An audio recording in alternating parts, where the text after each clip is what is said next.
I was just talking to my friend on Facebook about teaching classes for her Kevin. I've taught classes for her group before. Her group's changed over a couple times depending on who they've also been working with.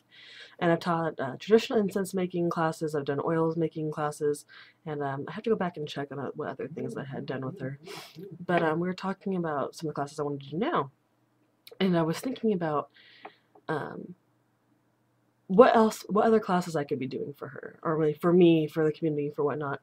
And I was thinking, everything that we keep talking about has to do with essential oils for some reason. There's always essential oils involved in everything. And then I was thinking about how a lot of times I'll talk to people and they don't really know how to use essential oils or how to bring it into their lives more. There's the obvious ones of like, there's some essential oils you can apply directly to your skin. There's some that you can put in carrier oils and use. But people don't also think about other things you can do with them. Obviously, there's essential oils and like you can get them in cold processed soap, or even there's other types of soap too. I just have a huge thing for cold processed soap. It is amazing.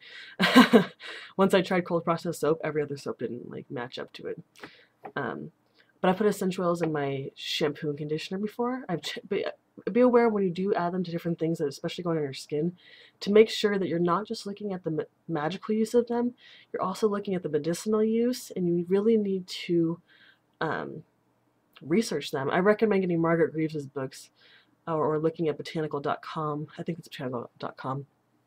They have a lot of good information about the folklore of these herbs and the medicinal uses, the magical uses, whatnot. You know, it gives you a whole lot of things to work with.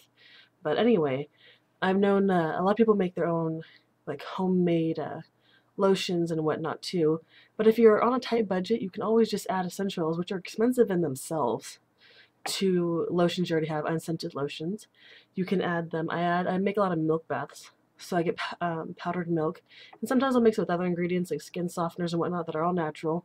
You can add essential oils to put in your bath. You can put them in bath salts, because I know salts are sometimes harsh on the skin and like they dry you up a bit.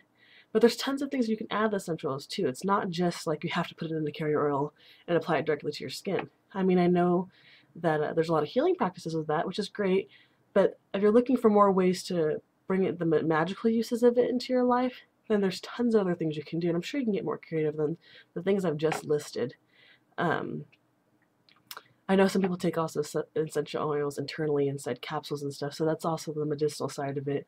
But you know they're intertwined. Like a lot of times I'll look at my Margaret Greaves and Modern Herbal when I'm looking up something. I'll see that like the medicinal uses always seem to connect with the magical uses as well. There's something like they'll say something for love and then it has something to do with the heart or whatever, and I'm like, that's interesting. I wonder if that's why they connect it with love or things like that. So so then I was also thinking I've used them, I've made room sprays with them, which I did a video on. You can put them in a very simple carpet powder would be baking soda, or I think it's baking soda. Now I'm like getting off topic and forgetting things because I'm so like, so many things are piling through my head. And adding essential oils to that and putting in your carpet. There's even like already products that are scented or other products, chemical products that you still want to add a little bit of a boost to.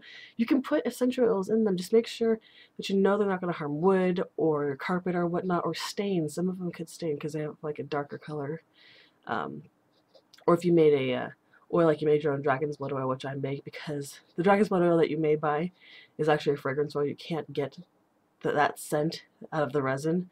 So what I'll do is I either I heat a little bit of usually almond oil, vitamin E oil, and with ground resin, and then I add that to a room temperature almond oil because I don't really like how it changes the oil when it's all heated. So I only use like a little bit, and then I put chunks of not chunks, but like little ground bits into the oil as well to soak. And usually I'll put garnet in there as well, even though I don't work a lot of crystals. I feel like that gives it a little extra something to bind it together. I don't know what it is, but it works.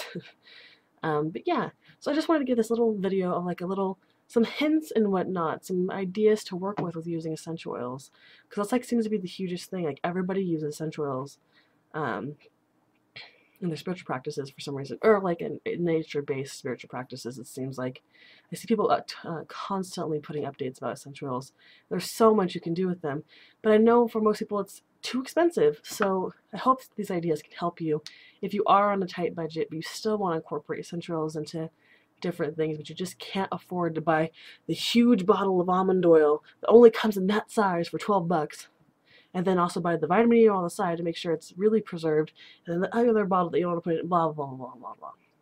So, if you guys have any other ideas, I'd love to hear them. Just comment below, or sometimes I see you guys make response videos. I don't know how people really do that. I think you just click somewhere and upload it. I'm not sure.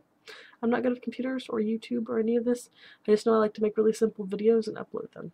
But yeah, thank you for watching.